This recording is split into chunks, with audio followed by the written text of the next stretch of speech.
I was born to change the world. It took me 72 years to be able to say those words. And at one point, I would have thought saying those words would have been egotistical in some way, except now I know that's exactly the opposite of what it is. See, because we were all born to change the world. It just depends on when we decide that our existence, our importance, has enough energy to make that change occur. But we all do, especially if we do it together. I'm talking about this because I have created something. I have downloaded a philosophy that could give anyone the ability to change their lives, transform their lives, and become successful, happy. That changes our world.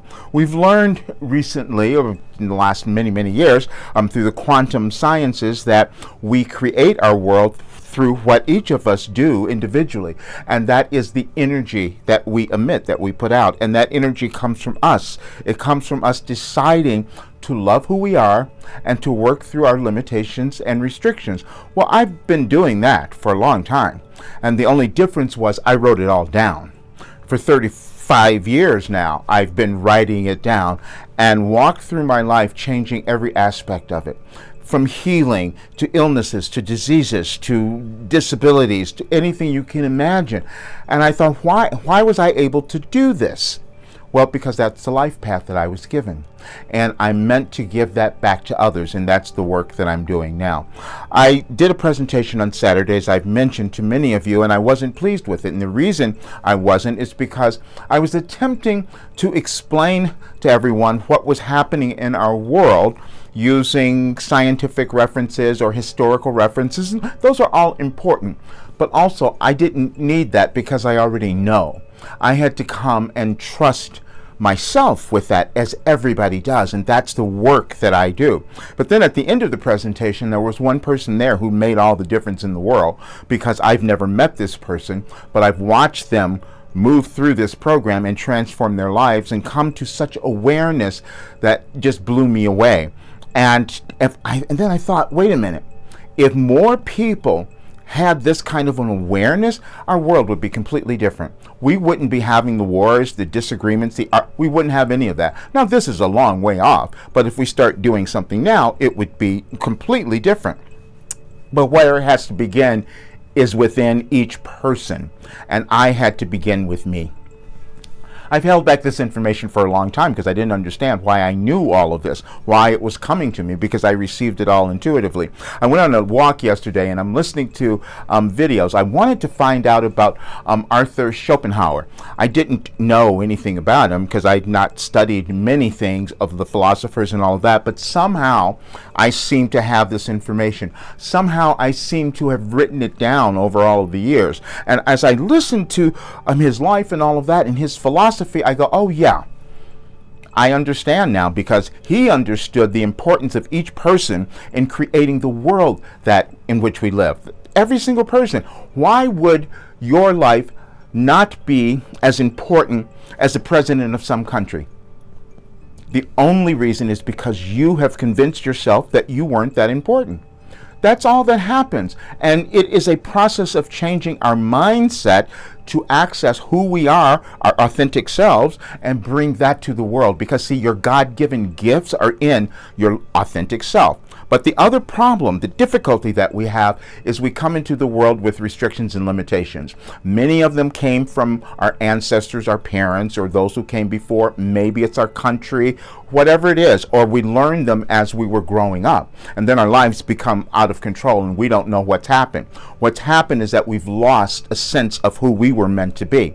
And this is why that Schopenhauer information was so helpful to many people, because he influenced all the philosophers who came later, and many of the ones that I have mentioned and that have influenced my work. But the difference is we each come into the world at a particular time in our history where we're meant to offer something. Some people decide that they will own what they've developed and give that to the world, and that becomes their legacy. That's what I'm doing.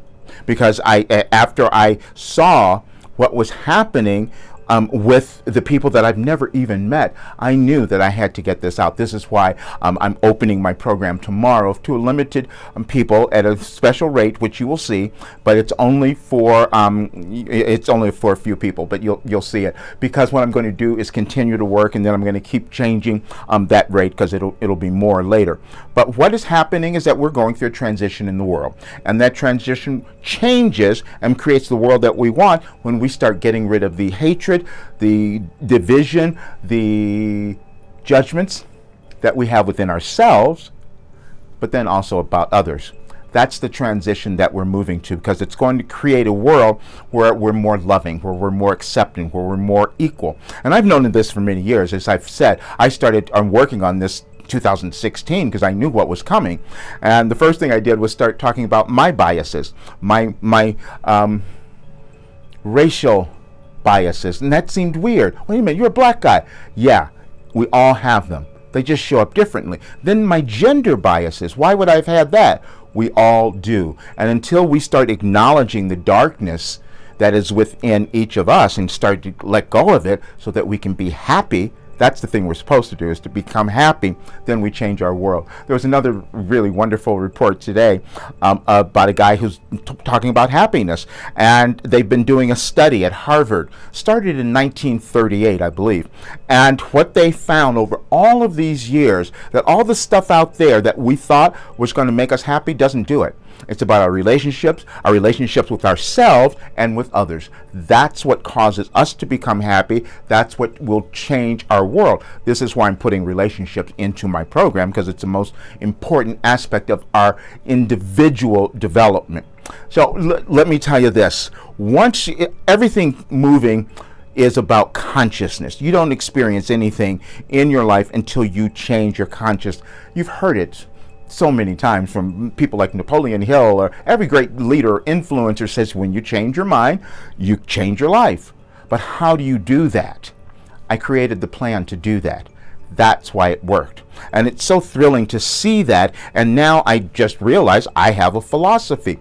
The philosophy of your life operating instructions is this: every single person is born with worth and value to offer the world that causes our world to evolve. That's the only way that the world continues becoming better. But each person also has to decide that they're going to move through the restrictions that they have in their individual lives, their evolutionary journey, whatever that is, and then they find why they're in the world, what they're supposed to do, how they can become abundant, how they become happy. That energy shifts our entire world. And so that's why you were born to change the world. Every single person. And the only reason you wouldn't do that is because you decide to believe something different. I did that for a long time, but now I don't want to see anybody do that. But because I held back, it gave me the opportunity to create something so transformational that I can give it back to others. But you have that within you as well. And the only difference is I was able to create a plan for you to be able to discover your brilliance. That's all.